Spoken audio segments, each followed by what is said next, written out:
Hello all. जैसे कि मैंने आपको अपने प्रीवियस सेशन में भी कहा था कि छत्तीसगढ़ सिविल जज प्रिलिमिनरी एग्जामिनेशन के रिगार्डिंग कट ऑफ क्या स्पेसिफिक होनी चाहिए या उसके आसपास होनी चाहिए, जो एंटीसिपेशन हमारी टीम के द्वारा बनाने की कोशिश की गई है, उसके रिगार्डिंग आज के सेशन में मैं आपसे बात करने वाला हूं।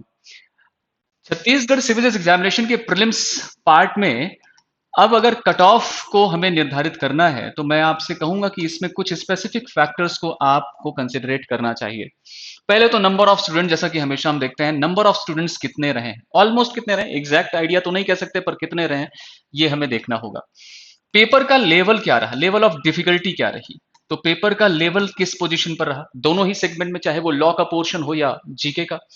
वहीं दूसरी ओर अगर हम बात करें तो यहां पर अब्सेंसी कैसी रही, राइट, मतलब बच्चा की जो संख्या है वो किस रूप में देखी जा सकती है ना। तो नंबर ऑफ स्टूडेंट कितने कितने अब्सेंट रहे, क्या पेपर का लेवल रहा, तो इन सारे फैक्टर्स को अगर हम थोड़ा कंसीडर करने की कोशिश करें तो उस अकॉर्डिंग थोड़ा सा हम एक एंटिसिपेटेड डेटा के आसपास पहुंच सकते हैं और प्रीवियस ईयर क्वेश्चन पेपर के अंतर्गत कैसे कट ऑफ मार्किंग रही है वो भी समझेंगे। हालांकि आपको जानना चाहिए कि छत्तीसगढ़ पब्लिक सर्विस कमीशन के अंतर्गत सिविल एग्जामिनेशन में कभी भी कट ऑफ रिलीज नहीं किया गया, अर्थात कट ऑफ की क्या संख्या होगी वो कभी अपने नोटिफिकेशन में शो नहीं करते हैं। ये कैसे पता लगता है, तो ऑलमोस्ट आसपास के स्टूडेंट से, एस्पिरेंट से जिनकी जो स्कोरिंग रही है वो किस प्रकार से रही है। भाई एक बच्चा है जो 84 सिक्योर कर रहा है, एक बच्चा जो 83 सिक्योर कर रहा है, एक 82 सिक्योर कर रहा है, तो पता लग रहा है कि भाई 82 वाले का सिलेक्शन नहीं हुआ, 83 वाले का नहीं हुआ, 84 वाले का हुआ है। तो ऑलमोस्ट इस प्रकार की चीजों से एक एक प्रिज्यूमेबल फैक्ट तक तो हम पहुंच सकते हैं कि आखिरकार कितना कट ऑफ होना चाहिए, राइट। ये भी हमें नहीं भूलना है कि छत्तीसगढ़ जुडिशरी के अंतर्गत प्रीलिम्स की कट ऑफ ऑलमोस्ट एक हायर सेक्टर में देखी जा सकती है। चाहे आप प्रीवियस 4-5 सालों के कोई भी पेपर देख लीजिए, लास्ट ईयर कहा जाता है कि लगभग 84 के आसपास कट ऑफ थी, राइट। तो अभी क्या पोजीशन है, जब नए स्तर पर जीके भी छोड़ दिया गया जिसमें लगभग 10 क्वेश्चंस आपके जीके से पूछे गए, और ये जीके का लेवल अगर बच्चों के हिसाब से देखा जाए जिन्होंने उस पेपर को अटेम्प्ट किया है तो वो बहुत हद तक डिफिकल्ट लेवल में देखने को मिल रहा है। तो आप इसे अगर क्वेश्चन पेपर में देखें तो आउट ऑफ 10 डिफिकल्टी लेवल ज्यादा है। इन 10 के 10 प्रश्नों में डिफिकल्टी का लेवल देखा जा सकता है, एक्सेप्टिंग 1 और 2, उनको अगर हम थोड़ा सा बीड आउट भी करने की कोशिश करें बावजूद इसके भी। तो बहुत सारे ऐसे बच्चे हैं जो आउट ऑफ 10 केवल एक ही सिक्योर कर रहे हैं, या दो ही सिक्योर कर रहे हैं, या तीन ही नंबर प्राप्त कर रहे हैं, या हो सकता है जीरो प्राप्त कर रहे हो।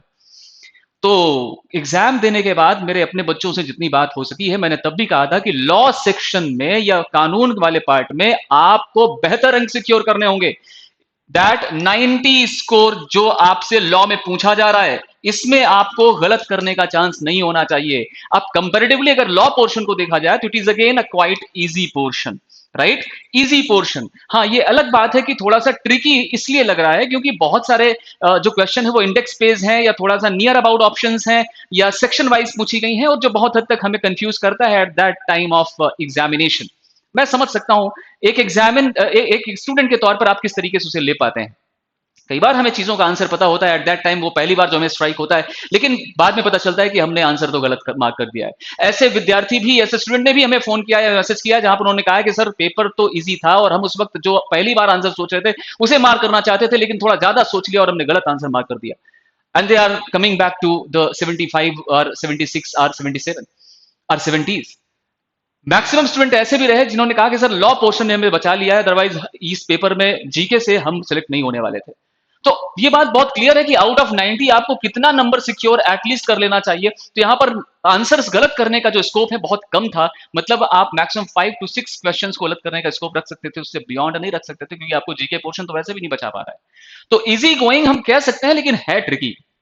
फिर आउट ऑफ 90 आप अगर यहां पर 80 प्लस रहते हैं या 82 प्लस रहते हैं, अगर हम 82 का एक अंक मानकर चलें, हालांकि 10 नंबर एटलीस्ट आसपास हम मानकर चलते हैं, तो एक 8 या 10 मार्क्स का भी रेशो हम मानकर चले कि आप अगर इतना सिक्योर कर रहे हैं और किसी भी प्रकार से तुक्का वक्का जो भी लगा करके राम जी का नाम लेकर के आपने जीके में मार्क किया है, उसमें अगर आप 1 2 3 जो भी मार्क्स सिक्योर कर रहे हैं तो ये आपको आसपास 84 85 के आसपास पहुंचा देता है, या 83 के आसपास पहुंचा देता है, तो या 82 के पास पहुंचा देता है।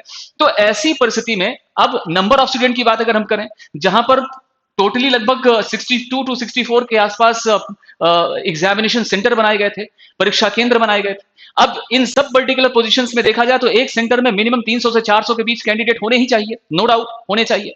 अब बच्चों से बात होने पर पता चलता है कि हर पर्टिकुलर क्लास के अंतर्गत अगर 24 की स्ट्रेंथ रखी गई थी तो उसमें कहीं 13, कहीं 15, कहीं 10, कहीं 8 ऐसे स्टूडेंट्स से, मतलब अब्सेंसी वाज देयर।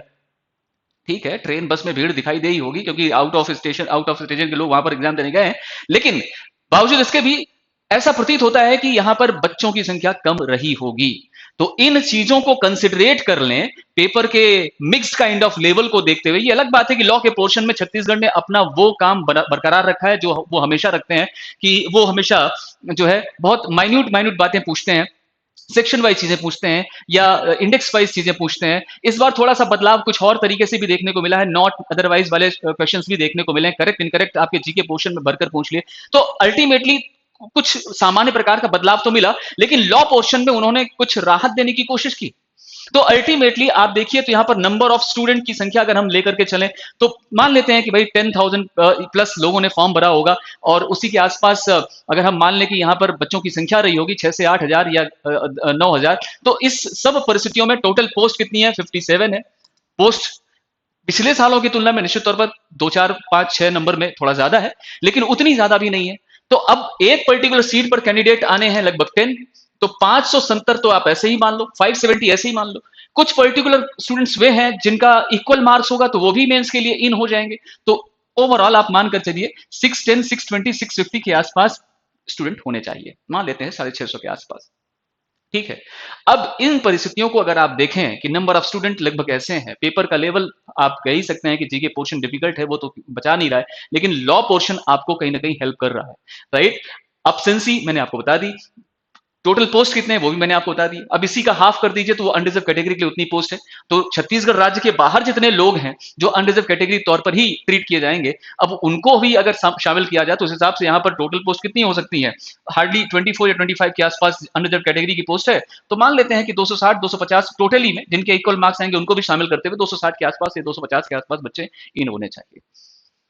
अब इन सब सिचुएशंस में अगर हम कट ऑफ को फाइनलाइज करना चाहें तो ऐसा मुझे प्रतीत होता है व्यक्तिगत तौर पर, मैं अपने एक्सपीरियंस से जो बता पा रहा हूं, मैं इसे ये नहीं कह रहा हूं कि फाइनल है, मैं अपने एक्सपीरियंस से जो एंटिसिपेट कर पा रहा हूं उसके according it seems to me कि साहब कट ऑफ अनरिजर्व कैटेगरी के लिए यहां पर 82 टू 86 के बीच में होनी चाहिए। ठीक है, अब ये प्लस माइनस जो हो सकता है वो हो सकता है, everything is not our control, है ना, सारी चीजें हमारे नियंत्रण में नहीं है, पर अनरिजर्व कैटेगरी के लिए इसके पास होनी चाहिए।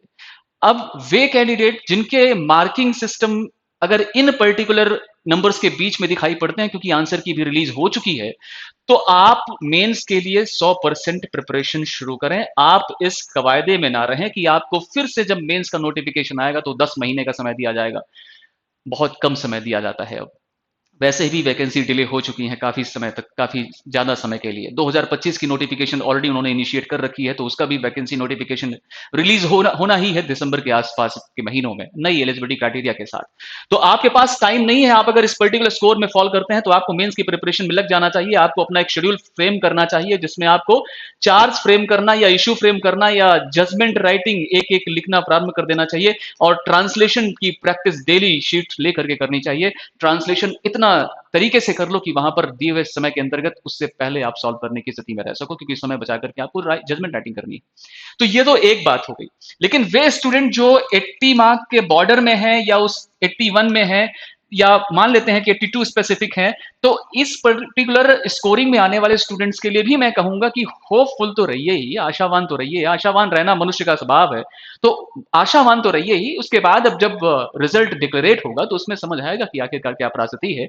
लेकिन आपको कुछ कुछ चीजें तो अभी भी मेंस के लिए करने के लिए रहनी चाहिए, कि आप जजमेंट राइटिंग कैसे लिखते हैं, उसका फॉर्मेट क्या होता है, छत्तीसगढ़ का फॉर्मेट क्या है, किस तरीके से वहां क्वेश्चन पूछे जाते रहे, ट्रांसलेशन की प्रैक्टिस करते रहिए। ये चीजें आपको क्या यहां काम नहीं आएंगी या किसी और पर्टिकुलर स्टेट में काम नहीं आएंगी? बिल्कुल आएंगी। तो आप कुछ तो करते रहिए, राइट। अपने अपने टारगेट के साथ आप इतना जस्टिस कर लीजिए कि थोड़ा पार्ट आप अगर कंप्लीट करके रखेंगे तो उस दिन जिस दिन रिजल्ट आएगा, अगर आपका नाम उसमें दर्शित होता है तो आपको हड़बड़ाहट नहीं होगी, आप कम से कम इस एक तटस्थ जोन में होंगे कि साहब हमने कुछ तो कर रखा है, हमें कुछ चीजें और कंप्लीट करनी रहेंगी, राइट। बस अभी का टाइम आपको बहुत तरीके से शेड्यूल वाइज फ्रेम करके और काम करते रहना है, छोड़ना नहीं है। आप दिमाग से एकदम निकाल मत दो, उसे रखो। तो 80 या 80 प्लस अगर आप सिक्योर कर रहे हैं तो आप मेंस के लिए प्रिपेयर करते रहिए। जो लोग 83, 84, 85, 86 के जोन में, 101% मुझे ऐसा प्रतीत होता है कि आपको जो है मेंस के लिए तैयार रहना चाहिए। अब परिस्थितियां क्या होंगी, सिचुएशंस क्या होंगी, अभी आंसर की भी जो आई है और क्वेश्चन पेपर अगर आप मैच करोगे तो उसमें कुछ क्वेश्चन नंबर्स ऐसे हैं, जैसे एक बच्चे ने कहा कि रेन कंट्रोल ट्राइब्यूनल, मैंने भी देखा उस क्वेश्चन को, तो रेन कंट्रोल ट्राइब्यूनल डेफिनेशन को लेकर के कोई क्वेश्चन आया है जिसमें जिसमें अल्फाबेटिकली उन्होंने शायद ऑप्शंस दे रखे हैं, वहां पर न्यूमेरिकल नंबर्स में बेयर एक्ट में प्रेस्क्राइब्ड है। तो इस पर्टिकुलर क्वेश्चन को यहाँ पर हो सकता है कि छत्तीसगढ़ की जो प्रवृत्ति रही है, जो मैं जानता हूं, उसमें छत्तीसगढ़ इस प्रकार के किसी भी क्वेश्चन को डिलीट कर देते हैं, उसके मार्क किसी को प्रोवाइड नहीं करते हैं। जैसे 2017-18 में उन्होंने 9 क्वेश्चंस डिलीट किए थे, तो अभी भी एक दो क्वेश्चंस की पॉसिबिलिटी यहां लग सकती है कि हो सकता है डिलीट हो। अगर क्वेश्चन डिलीट भी हो जाते हैं तो आउट ऑफ 98 या 99 या 97 मार्किंग हो सकती है ना, अगर डिलीट होते हैं तो एक दो क्वेश्चंस वो, तो 98, 99, 97 के आसपास के स्कोर्स पर जो है यहां पर कट ऑफ फ्रेम होगा। अब कट ऑफ कितना आ सकता है उसको थोड़ा समझना होगा, क्योंकि पेपर का लेवल जो है लॉ के पोर्शन में ध्यान रखिए, क्योंकि इजी पोर्शन में हमेशा कहता हूं कि अगर इजी क्वेश्चन हम गलत करके आते हैं तो यकीन मानिए सिलेक्शन का रेशियो हमारा कम हो जाता है। क्योंकि ऐसे मामले में जहां पर आप साधारण प्रकार के प्रश्नों को गलत करके आ रहे हैं, आपका कॉम्पिटिटर गलत करके नहीं आ रहा है, और अभी की स्थिति में बच्चे बहुत बढ़िया पढ़ रहे हैं, बच्चे बहुत कॉम्पिटेटिव हैं, वो बहुत अच्छी तैयारी करके जा रहे हैं, उन्हें टॉप टू बॉटम उस पर्टिकुलर सब्जेक्ट मैटर में अगर आप डायरेक्ट वाइज बात करें तो they are aware, they are updated, right. तो आप अपने कॉम्पिटिटर को बहुत हल्के में नहीं ले सकते। ये आपको लग रहा होगा कि आपको इस प्रकार की कंफ्यूजन हुई तो सामने वाले को भी हुई होगी, जरूरी नहीं है। इसलिए जो भी पर्टिकुलर चीजें यहां पर अभी दिखाई पड़ रही है उसके अकॉर्डिंग कट ऑफ का जो स्कोर है वो इसके आसपास दिखाई पड़ रहा है, ठीक है ना। मान लेते हैं कि जीके का पोर्शन डिफिकल्ट है तो उसमें मैक्सिमम बच्चों को इशू हुआ होगा, छत्तीसगढ़ के बच्चों को खुद हुआ होगा जो वहां से बिलोंग करते हैं, है ना। तो ऐसा मेरा एंटीसिपेशन है, तो मुझे ऐसा प्रतीत होता है कुछ इस प्रकार का कट ऑफ स्कोर इस बार रहने की उम्मीद हो सकती है। आप अगर इस प्रकार की स्थितियों में हैं तो please try to prepare for Mains. Is that clear? This is all for today from Vidhigya Juris team. Will meet you soon. हाँ, एक बात और, छत्तीसगढ़ के अंतर्गत मेंस की प्रिपरेशन विधिक ज्यूरिस की टीम कराएगी, जिसमें आपको जजमेंट राइटिंग, जिसमें आपको ट्रांसलेशन शीट्स की प्रैक्टिसेस, ये सारी चीजें हम कंडक्ट कराएंगे और आपको इसमें भी हेल्प प्रोवाइड की जाएगी। इसमें जजमेंट राइटिंग को डिस्कस करने के लिए हमारे डीजे सर, जो रिटायर्ड डीजे सर हैं, डिस्ट्रिक्ट जज सर हैं, वो खुद क्लासेस लेते हैं।